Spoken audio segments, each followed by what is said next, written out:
안녕하세요. 쉬즈한의원 강남점 고지혜 원장입니다.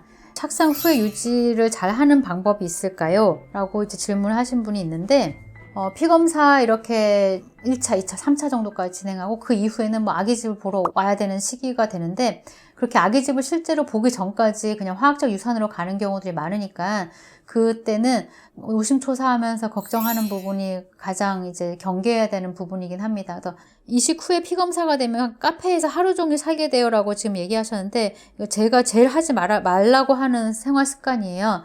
막 카페 들어가서 찾아보고 유산되는 게 아닌가 이런 부분들에 대해서 마음 졸이는 게 스트레스로 작용하기 있기 때문에 가장 좋지가 않고, 임신 상태에 피검 수치가 나왔다 그러면 아예 들어가지 마세요. 그래서 그냥 계속 좋은 생각만 하고 긍정적인 생각만 하시는 거 좋습니다.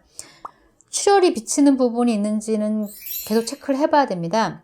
유산기가 있는 것일 수 있기 때문에 만약에 출혈이 비친다라고 했을 경우에는 오래 서 있거나 걸어 다니거나 오래 앉아 있거나 하는 자세들 다 좋지 않습니다. 무거운 거 들거나 이런 부분들도 안 되고, 앉아 있어도 자궁이 서 있는 자세가 되기 때문에 계속 누워서 안정을 취하는 것이 좋고, 면역상 혈전 수치가 높아서 아스피린을 투여받고 있는 경우에는 그 출혈을 멈추지 못하게끔 하기 때문에 아스피린을 계속 복용해야 되는지 여부에 대해서도 산부인과 의사하고 이제 문의를 하는 것이 좋고, 혹은 프로게스테론의 적용 자체가 너무 약한 경우에는 이 부분에 대해서도 증가를 해야 되는지도 의논할 필요가 있습니다.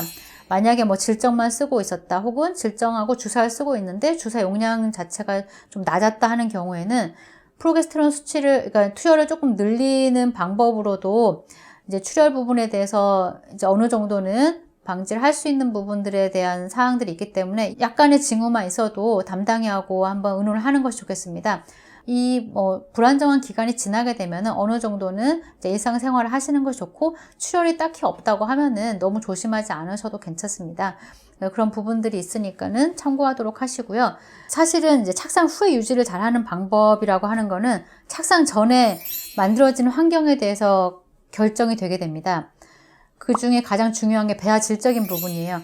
임신 8주 정도까지가 유산의 80%가 일어난다고 합니다. 그리고 그 중에 가장 큰 원인이 이제 수정란의 이상, 수정란이 별로 안 좋은 불량 상태일 경우들이 많은데, 가장 좋은 배아를 이식할 수 있도록 준비하는 게 어찌 보면은 가장 이제 첫 번째 준비할 수 있는 부분이 해당합니다. 그래서 난자 부분, 정자 부분에 대해서 신경을 써서 준비를 해주시도록 하고, 배아적인 부분이 최상급, 상급, 이렇게 너무 좋은 배아, 그리고 혹은 PGS를 검사했다면 PGS 통과되고 이상이 없는 배아라고 한다고 하면은 착상하는 환경에 대해서 결합력을 높이는 것이 상당히 중요합니다. 1차 피검사에 100 이상인 경우에는 안정적인 수치라고 할 수가 있지만, 2차 피검사의 정상적인 속도로 올라가지 않는 경우에는 또 착상 결합력이 약하다고 볼 수가 있습니다. 자궁 내막은 그냥 단순히 혈액, 그래서 피로 이루어져 있는 층, 이게 아니라 세포들의 구성도 정말 밀집도 있게 탄탄하게 쌓여져 있어야 되고,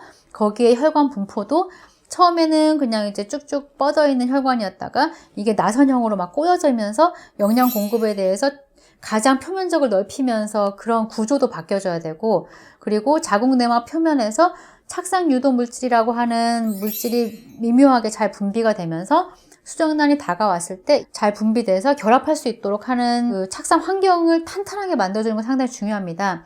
근데 이 부분에 대해서 착상 환경이 제대로 되지가 않는다고 하면은 처음에 결합하는 것 자체도 약하게 되고, 그 후에 이제 화학적 유산을 흘러간다든지 이런 그 영향을 줄 수가 있습니다.